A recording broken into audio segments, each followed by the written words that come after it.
the world is a hopeless jumble, and the raindrops tumble all around. Heaven opens a magic lane. When all the clouds darken up the skyway, there's a rainbow highway to be found, leading from your window pane to a place behind the sun, just a step beyond the rain.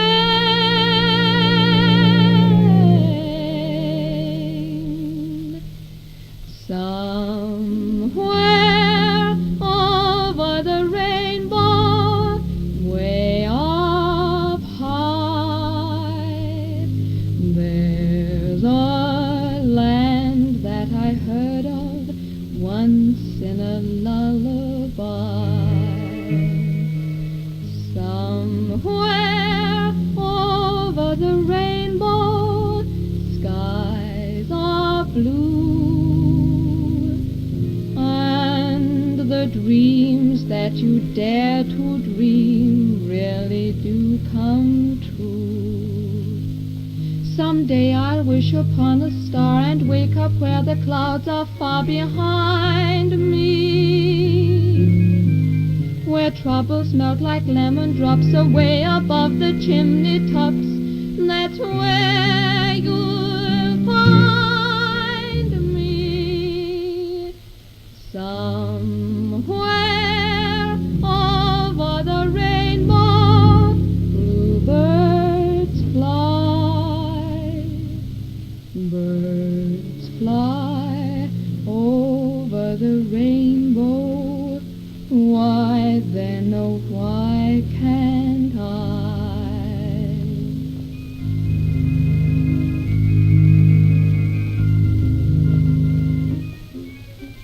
Where troubles melt like lemon drops away above the chimney tops, that's where you'll find me. Somewhere over the rainbow.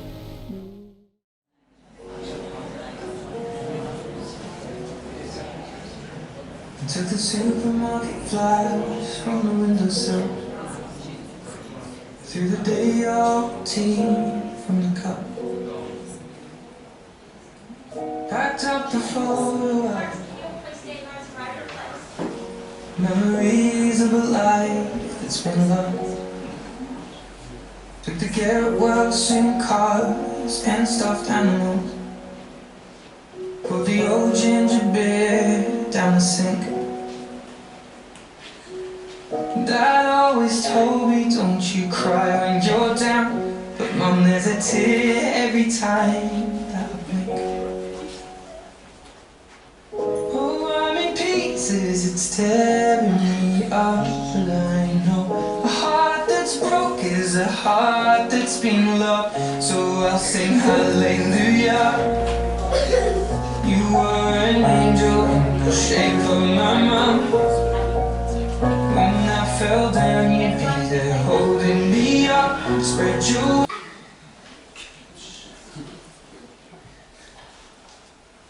She is in the sun, wind and the rain. She is in the air you breathe with every breath you take. She sings a song of hope and cheer. There is no more pain, no more fear. You'll see her in the clouds above, hear her whisper words of love.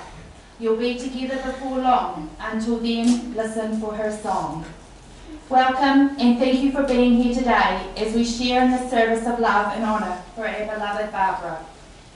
Before we begin, I'd like to invite Barbara's grandchildren, BJ, Charlie and Harriet, to come forward and light the memory candles that were lovingly made by Jamie. By lighting these candles, we are respecting family and friends who have passed. The burning light is a remembrance and signifies that the memory of our loved ones live on.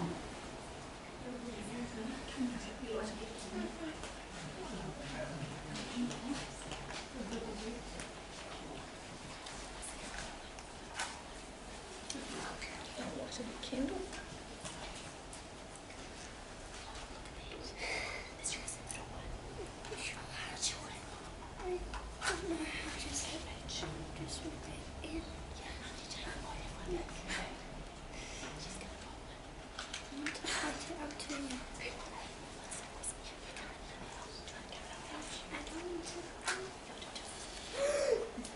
I'll light it for you, sweetie.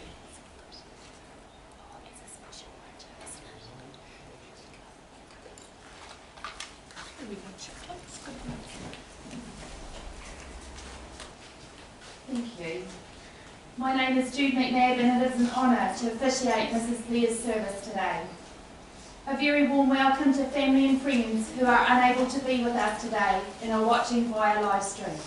A special thank you for all the lovely messages, flowers, baking, and most of all, the wonderful support to Barbara's family during this very sad time. One cannot describe the sadness Barbara's family are going through, and it is this love and kindness shared that has helped to ease the pain of losing our much-loved daughter, wife, mother, mother-in-law, granny, cousin, and dear friend. It is comforting to know that Barbara's family are not alone in their grief. At the conclusion of Barbara's service, you are warmly invited to join with Kay, Marie, Jamie, Pete and their families for afternoon tea in the Leishman's Lounge. A special thanks goes to Ellie and Jill at the Catlins Medical Centre, Christine, Ange and Rose from Access Community Health, the Awaka St John and the nursing team in Ward 3B at Dunedin Hospital for their care and compassion to Barbara. For those of us who knew Barbara, we will never forget the way she made us feel. She had the warm, welcoming smile that radiated love and comfort. It didn't matter what your tastes in music were, who your favourite sports team was, your culture, your religion, Barbara always found a way to relate to you as an individual and always found a way to connect and find common ground and similar interests. This is what made Barbara the loving and caring person she was. She had the charisma and positive attitude that it was hard not to be drawn into. Those of us who were able to join her in these moments are of course saddened that these times are now in the past. However, we can find comfort and happiness in those blissful memories and hold them dearly in our hearts forever. It would have been Barbara's wish that we shouldn't cry or be sad here today. In fact, she would want us to celebrate her life instead, to spend today sharing the many memories we have. Let us carry these memories with us today, tomorrow, and every day. It is now my honour to share with you the life of Barbara. Barbara Isobel Scott was born in Dunedin on the 5th of July 1940, only child to the late Mary, known as Molly, and the late Peter Scott. She attended primary school in North East Valley in Dunedin before attending secondary school at King Edward Technical College. While at college, Barbara would meet longtime friend Elaine. From the moment they met, they clicked, and these two would spend many an hour together enjoying the life that Dunedin City had on offer. These were the years of teddy boys and bikies, which were not Barbara and Elaine's types. Instead of getting mixed up with them, they would head off to the Dunedin Town Hall each Saturday night, often wearing new dresses which the girls had sewn during the week. Occasionally they would head to the St Kilda dance, which was held midweek, but in those days it was a bit of a journey to get from North East Valley to St Kilda. They thoroughly enjoyed the dances. There were no shortages of partners to waltz the night away with. It certainly gave these two beautiful girls a chance to look over the talent on offer. They never did find anyone that they would want to take home to meet their mothers. During the week, Barbara and Elaine would go to the pictures, followed by coffee at one of the many coffee bars in Dunedin at the time. They would enjoy chatting and having fun that quite often would miss the late bus home and would have to take a taxi to the corner of Blacks Road, which was halfway between the girls' homes. The girls looked forward to the many fashion parades that the bigger department stores hosted. These big stores had a number of makeup stands which the girls would enjoy being part of their demonstrations. When the seasons changed, the stores would refresh their hat collections. Barbara and Elaine would go in and try the many hats on during their lunch hour. Fortunately for the girls, the staff must have been on their lunch breaks, otherwise it wouldn't have taken much to convince the girls to purchase new hats. On leaving school, Barbara would find her niche and talent in being a secretary. Working as a legal secretary for Ron Gilbert's Supreme Court judge was very rewarding. Having to use the borough's bookkeeping machine, that was a big noisy machine that was kept in a room of its own due to its size. These were the days before the invention of modern technology we have today. Many years later, Barbara would come across this machine in the Early Settlers Museum. The group she was with had no idea what this beast was, and Barbara had great delight in explaining the workings of this machine to everyone. In the 60s, Barbara worked for Wellington and Ellis Accountants in Dunedin. She made many dear friends, and lots of memories and good times were had. In 1964, Kay was born and adopted. This was a hard time for Barbara, but as the years went by, Barbara would be reunited with her firstborn daughter, and the bond between them was very special. Barbara would meet John Blair, her future best friend and husband-to-be, when visiting good friends Doug and Jean Morris in Clinton. Doug worked as the local electrician and was a good mate of John's.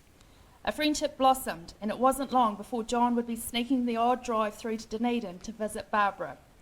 These trips paid off, and it wasn't long till Barbara was walking down the aisle to meet John on the 10th of February 1968 at the North East Valley Presbyterian Church. Marrying John was a big change in lifestyle for Barbara. Being the city girl she was and having to move to rural Clinton to be a farmer's wife, it sure took a bit of adjusting to the isolation of living on a farm. In 1970, Barbara and John welcomed their beautiful twin daughters, Marie and Janie. A very busy time bringing up the twins and keeping a home. In 1980, the Blair family was completed with the arrival of Pete.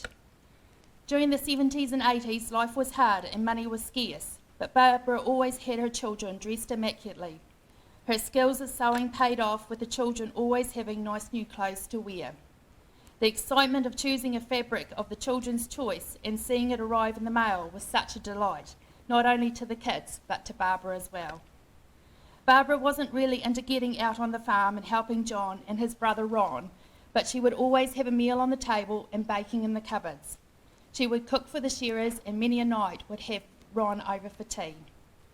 Life was busy when the kids went to school, wasn't long, and there were trips to town to attend brownies, scouts and sports. For a short time, and apparently it was a very short time, Barbara would take Marie and Janie to netball, and yes, she was that mum that was on the sideline passionately cheering on her daughters even when they did something wrong on the court. Barbara was still cheering and praising her girls on. The girls didn't quite see that as encouraging, and it wasn't long till Barbara was given the task of just dropping the girls off and picking them up. When the children were a little bit naughty, they weren't very often, they would be threatened with, "Wait till your father gets home." Now these kids were clever though, and they were fast runners, and would go out onto the farm and find Dad and get on his good side for the afternoon, and that definitely paid off for them. When the twins were 8, Barbara and John bought a house in Clinton, and John travelled to the farm each day. Barbara felt happier being closer to civilization, and the kids had the best of both worlds. Farm kids one day, town kids the next. A love for car rallies started from supporting John, who was in charge of the radios at these events. Barbara was so very proud of him and his involvement. Janie was, and still is, involved in motorsport as a co-driver during this time, and Barbara was always full of support. Barbara loved being a wife and mum. She loved seeing her children grow and follow their dreams and career choices. She would return to work when Pete was off to school. She worked at the Clinton Primary School in the library and then took on the teacher aide role for speech. She loved these roles and she enjoyed being around the young children and helping them. After this, Barbara would work as the school secretary at Wairau South. Life couldn't have been any better. Then came along daughter-in-law Sarah and son-in-law Francis. Barbara welcomed them into her family like they were her own. I think Francis won Barbara over with his charm by seeing her at the Clinton Hotel, and she was with the senior citizens group. He asked her if she was just helping, as she looked way too young to be a member of that group. Worked, didn't it, Francis? Just when she thought her life was fulfilled, along came grandchildren. Granny and Gran to Kyla, BJ, Charlie and Harriet. She adored them all. It was such a delight when they came to visit her, and the lolly jar was always full for them. Barbara and John were involved with the senior citizens in Clinton and played a big part in raising funds to purchase the senior citizens bus. They went on many bus trips to Gore, Balclutha, and attended lots of picnics with the group. Sadly, in July 2014, John passed away. Barbara continued living in Clinton and being involved with senior citizens. Probus was another group Barbara enjoyed being a part of. She was president for a time, and like the senior citizens group, she made many lifelong friends. Barbara had a love for all things craft and was a natural, and as you would have seen coming in today, the beautiful needlework that Barbara has created, and I believe there's still a lot more at home. As Barbara's health was starting to decline, the decision was made to relocate from Clinton to Punawea to be closer to her children. How lucky was she to have Marie, Frances and Harriet next door, Janie across the road, Pete, Sarah, BJ and Charlie a few kilometres away in Awaka. She loved the new lifestyle. It certainly gave her a new lease of life, all the while knowing she would be well looked after. What special memories were created, especially for Harriet, who could just climb over the fence to visit Granny and raid her lolly jar. Thank you, Barbara, for the many memories you have left for us to treasure. Your beautiful smile, your heart of gold, and the love you had for us is etched in our hearts forever. You may be gone from our arms, but are forever in our hearts. I'd like to thank Barbara's friend Elaine for sharing her memories to include in Barbara's eulogy. I'd now like to invite Janie to come forward and share her special tribute of her much-loved mum.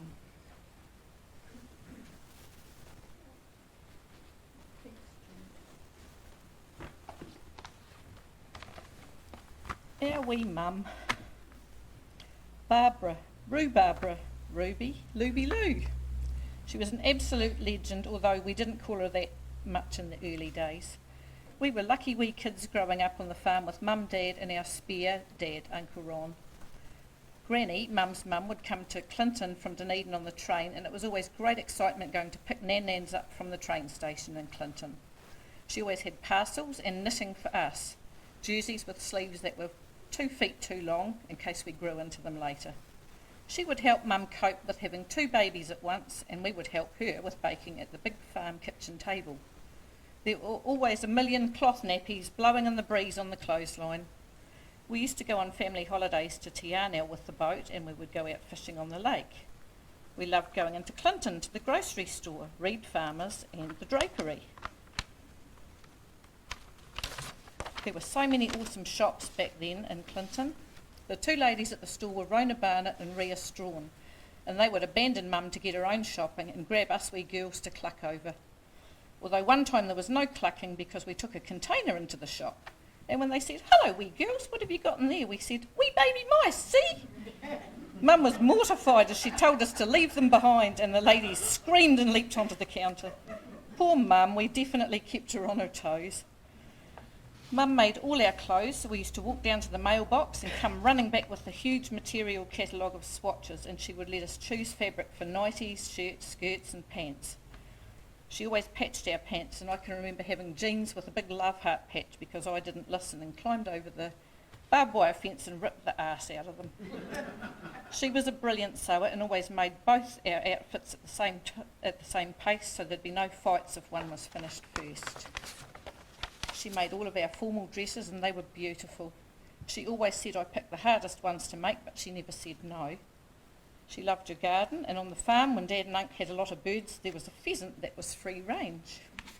Mum caught it digging up her bulbs in the rockery and gave it a swift kick up the bum, and it never forgave her.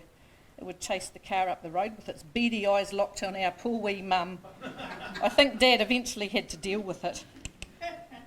When we moved to Clinton, Pete came along, so we had a baby brother to help look after. We loved it, but I'm not sure Pete did. Later in life, we would all head home for family occasions and then take turns inviting Mum and Dad to ours instead. When Dad passed away, we visited Mum in Clinton every chance we could, but she missed him dreadfully.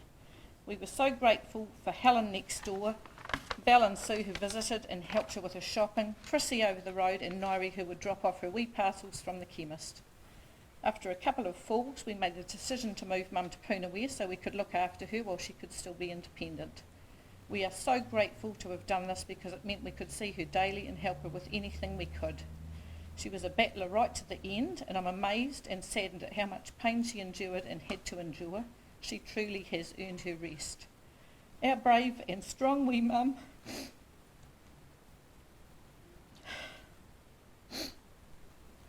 Our hearts are broken because we miss you so much already, and we will for the rest of our days.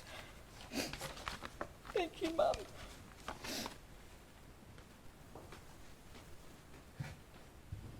Thank you, Janie. Kay will now come forward to share her tribute of her much-loved mum.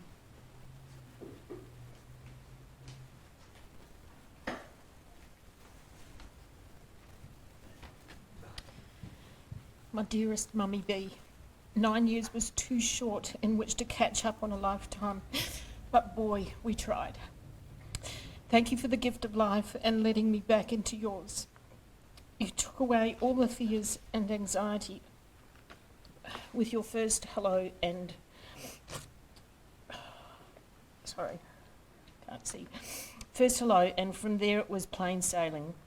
Thank you for welcoming me into your family so warmly. It was truly like coming home when we first hugged.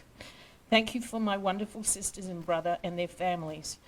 They too have made me so welcome, and I'm glad to be able to be here to help share and ease their grief at this very hard time.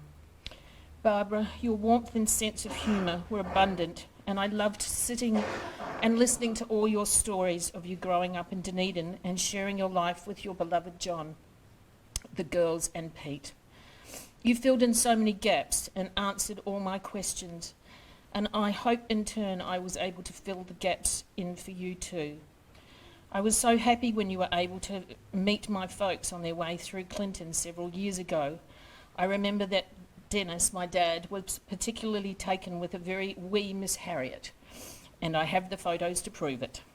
Although I have not been able to make it over since March 2019 due to COVID, you were never far from my thoughts, and I'm glad that you are no longer suffering and that you are at peace. Reunited with John. Rest well, all my love, Kay.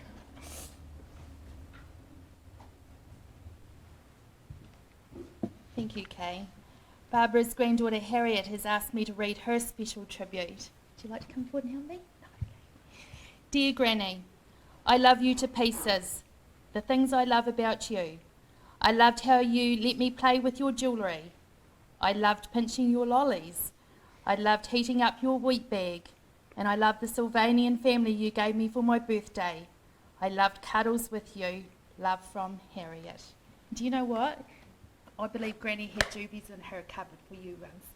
I don't think she'd mind receiving.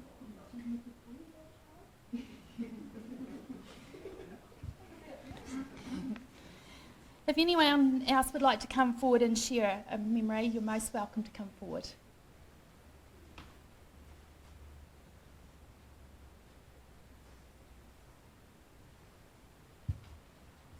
Thank you. We'll share more memories over a cuppa soon. We'll now watch a photo tribute that was lovingly put together by Barbara's family. This is a time for us to reflect on the special memories we have of Barbara. While a picture may be worth 1,000 words, it captures a very specific memory. It will remind you of all the time spent, places visited, and feelings felt.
very special memories wrapped up there.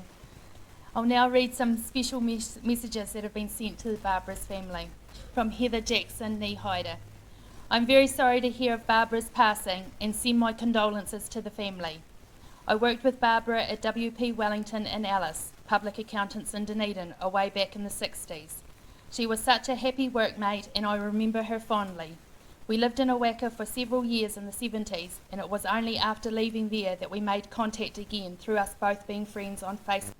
Mutual friend. Thinking of you all at this very sad time. This tribute to Barbara is from Jean and Doug Morris. We met at Sunday school in North East Valley in Dunedin nearly 80 years ago and struck up a friendship that was lasted until now. We went through primary and secondary schools together and then I went to Teachers College and you went to work. Through all this time we saw each other often, going to the pictures and Bible class. When Doug and I got married, you were one of my bridesmaids. At my 21st birthday you came down to Balclutha where we were living. Doug's 4-year-old nephew, Ray, was very taken with you and called you Rhubarby. You visited us several times in Balclutha and we kept in touch when we shifted to Clinton. When our daughter Sandra was baptised, you were her godmother, and it was lovely. I can remember hanging out washing and thinking, who can we get for John Blair? Both Doug and I thought of you and introduced you on a visit to see us. That was a good choice.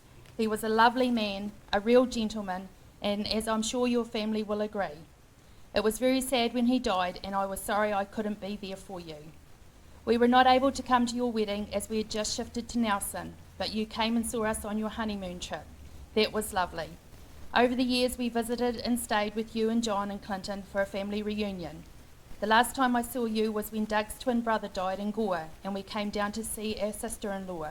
We called in to see you in Clinton and had a good catch-up. From then on our connections were made by phone calls and text messages. You told me all about your grandchildren and what your children were doing. I know you were proud of them all, and when you shifted again to be closer to your family, you told me all about Harriet and the boys and all their doings. The last time I spoke to you was in Dunedin Hospital a couple of weeks ago, and you told me what was happening. Since then, Janie and Marie have been wonderful and kept me up to date. I've not been in touch with Pete, but I am thinking of all your family. Goodbye, my lovely friend. I am sad at you leaving this world, but you will meet up with lovely John in heaven. Goodbye and God bless from Doug and Jean. I'd now like to invite BJ and Charlie and Harriet to come forward and extinguish the memory candle.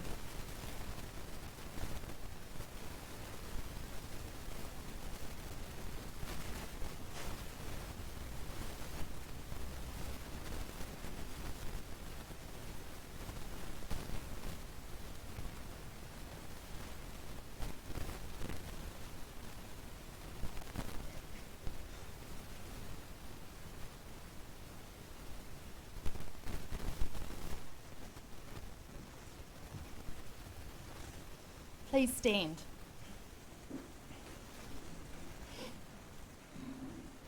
It has now come time to farewell our beautiful Barbara. Barbara, you should know you're very special for all the things you did. No one could ever take your place. A heart like yours for those in need is a thing one can't replace. So thanks again for being there for all the things you did. No one could be so lucky to have a love like you.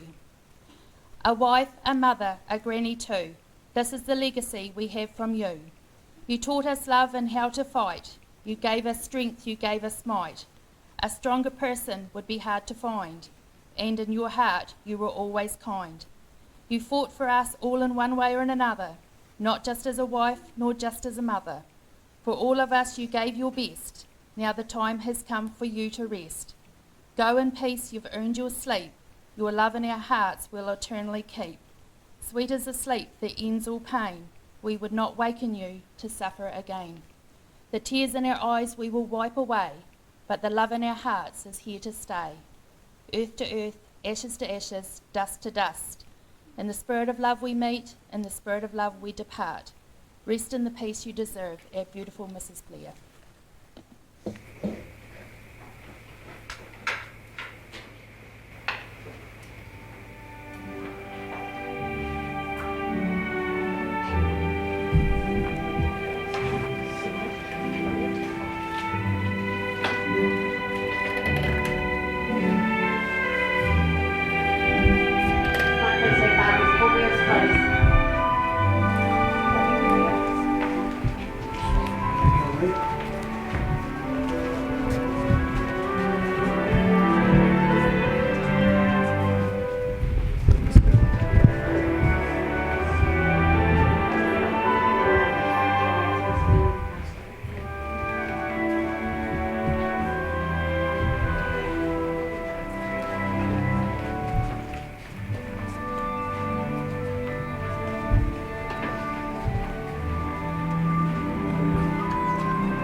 said Sorry, stiff. Sarah. I can take you out with Granny. Period stews.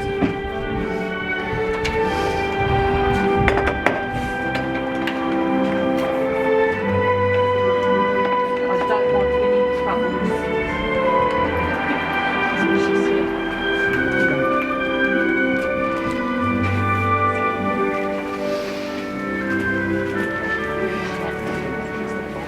Like, we have rosemary, it signifies remembrance, and we'd like to place some to say goodbyes.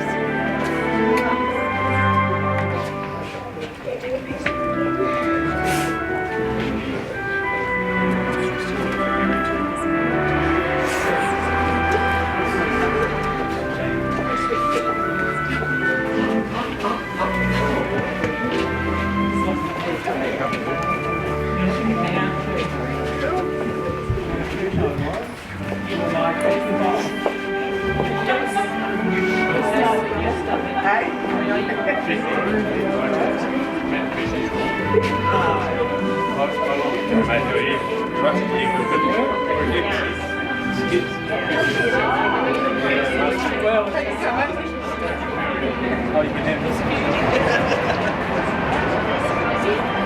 No, not quite. I wish it was, you can just take it off.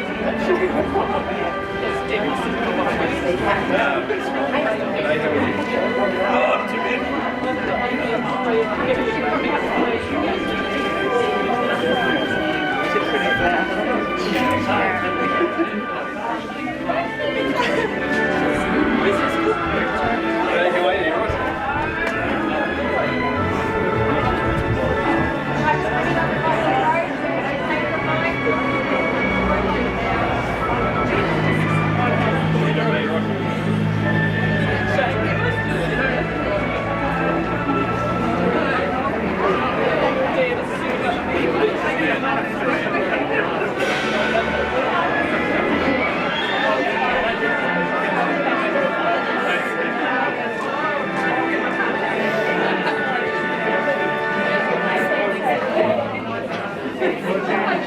Yeah.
I'm